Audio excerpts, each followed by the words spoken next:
Xin chào các bạn đẹp, chị đẹp, anh đẹp, em đẹp. Tagline mới của 2020 đây. Chúng mình trở lại với một video swatch review son, nguyên một dòng son nha.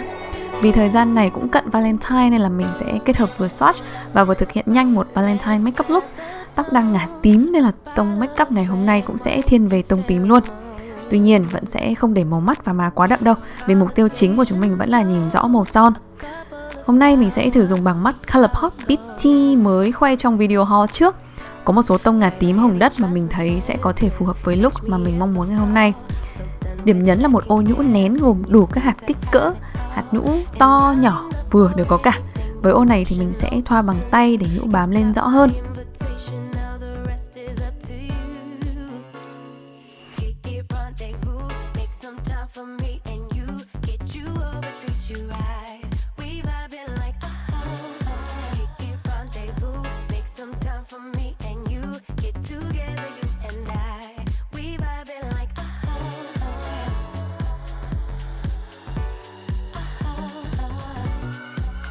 Với màu má, hôm nay mình sẽ trồng từ nhạt tới đậm dần, tăng cấp độ say rượu và chuyển từ tông hồng sang tím nhạt.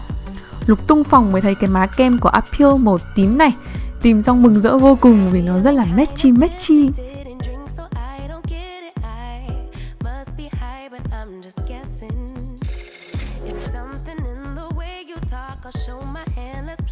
Sau đó thì mình đã quyết là sử dụng luôn nhũ mắt ban nãy và chấm lên vùng gò má cho nó thêm phần lấp lánh, nguyên một dải ngân hà từ má này sang má kia. Xong rồi đây, đợi Trang làm tóc và chúng mình vào phần swatch nha. Giờ này năm ngoái Trang cũng review dòng First Velveteen của Merzi, năm nay thì là dòng Melotine mới này đây. Thiết kế vỏ của hai dòng cùng là dáng trụ tròn với logo Merzi in dọc thân, tên dòng son in nhỏ. Vỏ của Melotine thì nhỏ hơn một chút. Màu son thể hiện ở màu vỏ bên ngoài, có dán tem niêm phong màu đen. Tem này khi bóc ra sẽ để lại lớp dính, phải kỳ thật kỹ mới sạch. Son có thể tích 4ml, hương son hơi ngọt, không ngọt lịm mà hơi ngọt gắt. Đầu cọ son mang hình cái lá có khoét lỗ ở giữa, giúp lượng son mỗi lần lấy ra vừa phải và trải đều khi tán. M1 là tông đỏ nâu trầm ngả lạnh, có một chút base hồng. Mặc dù có lớp tint ở dưới nhưng so với First Velveteen thì Melotine không bám mạnh bằng. Với tẩy trang tint thì mình có thể nhanh chóng tẩy lớp tint này để chuyển sang màu sau, swatch không bị đau môi.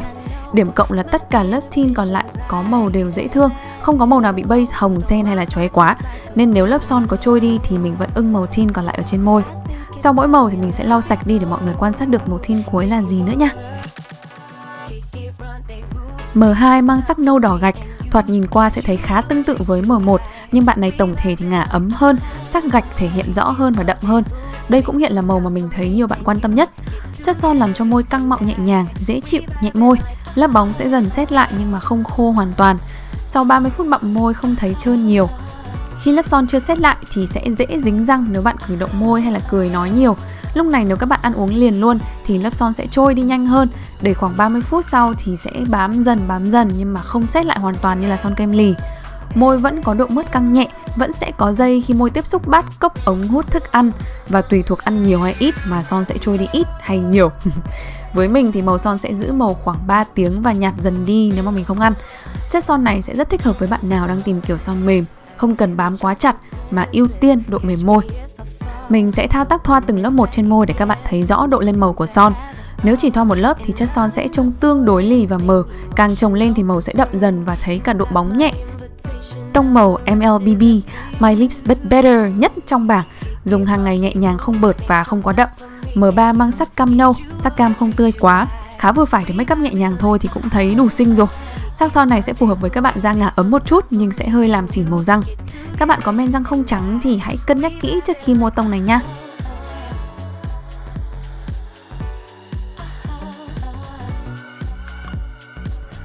M4 khá giống với A22 của Black Rouge, nhưng chất son của M4 này thì đều hơn rất là rõ. Mình không cần phải thay đổi thao tác thoa son, ý là mình không cần phải tỉ mỉ quá, chậm rãi quá hay là thoa một kiểu đặc biệt gì khác, mà vẫn là di đầu cọ đều và bọng. Tổng thể lớp son tán đều. Cũng phát hiện đây là màu gần sát với màu tóc mình hiện giờ. Tình cờ. M4 có lớp tint mang sắc hồng nhất trong cả 8 nhưng mà không phải quá chóe. Bạn nào thích make up hơi kiểu gothic, nguy hiểm ngầu một chút thì hãy xí M4 liền. Bạn nào mua mặt lỡ thấy không hợp thì hãy thử thoa màu má đậm lên, có thể tông màu má tím như Trang đang dùng hoặc là tông hồng nha. Vì sắc son không hề có sắc đỏ hay hồng nên nếu chỉ thoa không thì gương mặt sẽ hơi tái nhợt.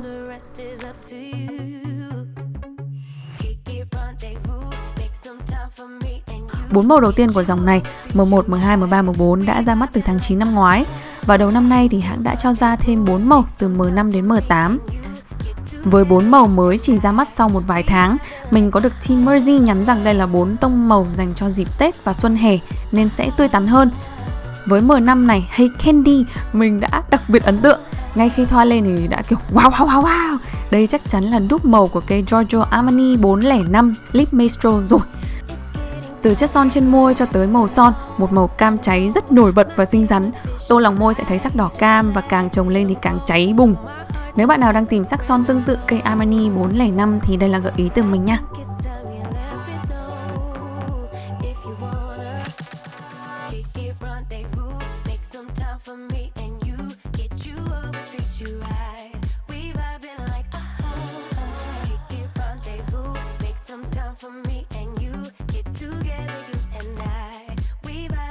Trầm hơn M5 và nhiều sắc nâu ít cam hơn chính là M6. Đây là tông đỏ nâu mà mình sẽ gợi ý cho các bạn mới bắt đầu chú ý và muốn sử dụng tông màu này, bởi vì không quá trầm mà cũng không quá là tươi.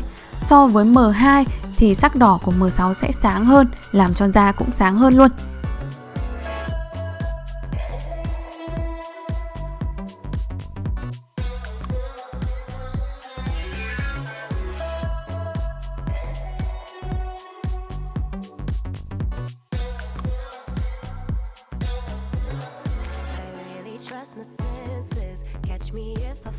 Hai màu cuối M7, M8 sáng bật hơn 6 màu trước.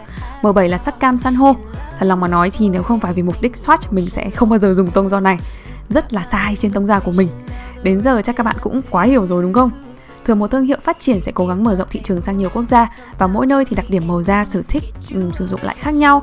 Các tông sáng thế này thì luôn là sở thích của các bạn Hàn Quốc, Nhật Bản, những bạn mà có nước da trắng sáng bần bật.